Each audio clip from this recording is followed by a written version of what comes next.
2 avril 2019, résidence présidentielle de Zeralda. Sous les regards des caméras de la télévision publique, le président de la République Abdelaziz Bouteflika présente sa démission au président du Conseil constitutionnel Taïeb Belaïz et sous les regards du futur chef de l'État par intérim, l'actuel président du Sénat Abdelkader Ben Salah.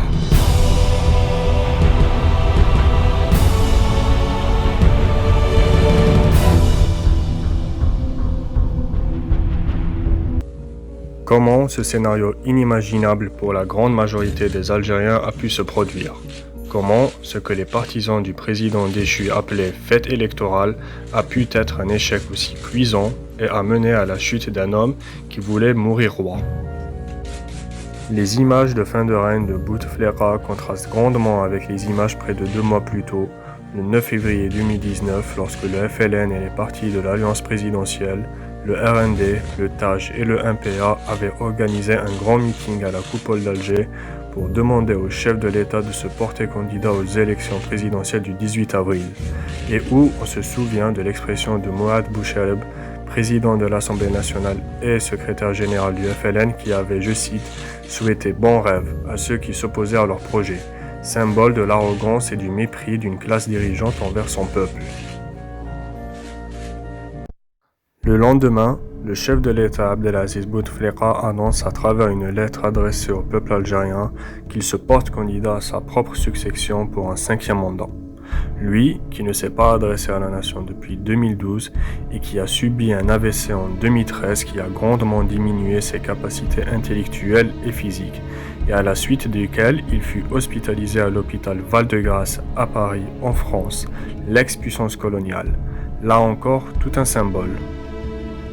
Cette énième provocation fait suite aux nombreuses sorties publiques du cadre du président, à défaut d'avoir le président, et au cours duquel des cadeaux tels qu'un cheval furent offerts à ce portrait, ce qui nous rappelle, bien évidemment, les statues qui étaient vénérées du temps de l'Antiquité.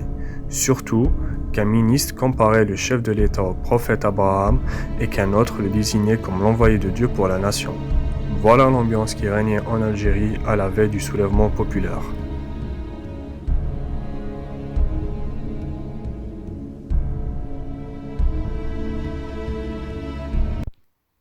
Cette fois-ci, c'en était trop pour les Algériens. Bravant l'interdit et dépassant les menaces de chaos répétées du régime, les habitants de Kharata sortirent manifester le 16 février.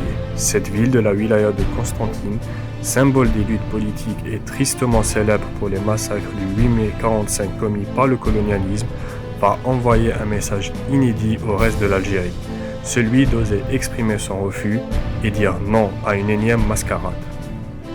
Cette action est suivie le 19 février à Khanchla, où un poster géant accroché à la façade de la mairie est décroché puis piétiné. Une action qui était jusqu'à là encore absolument inenvisageable.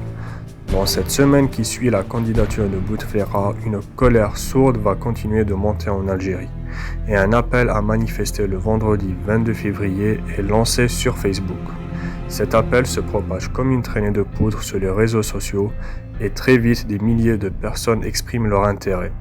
Seule question qui reste en suspense à la veille de ce soulèvement populaire est: est-ce que les Algériens vont réellement sortir? Et si oui, quelle sera la réaction des autorités?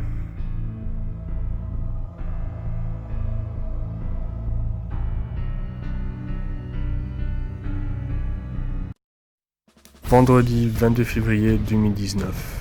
Le début des rassemblements est attendu à la fin de la prière hebdomadaire. Personne ne peut alors prévoir ce qui va se produire. 14h. Des débuts de rassemblements éclatent partout à travers le territoire national. Les Algériens se réunissent, scandent des slogans anti-5e mandat, chantent des chansons sorties des stades de foot exprimant leur mal-être et la misère sociale régnant dans le pays et marchent dans les principales rues des villes. Leur nombre ne cesse de grandir de minute en minute. À Alger, leur nombre se compte bientôt en centaines de milliers. Et ce que les Algériens ne réalisent pas encore, c'est que la même chose se produit dans toutes les villes du pays. Alger, Oran, Constantine, Tlemcen, Béjaïa, Sétif, Tizi Ouzou, Blida, Ghardaïa, Tamanrasset et bien plus encore. Partout, les Algériens sortent. Le mur de la porte vient alors de se briser. Et ce dont ils ne se rendent pas encore compte, c'est qu'une nouvelle page de l'histoire de l'Algérie vient de débuter.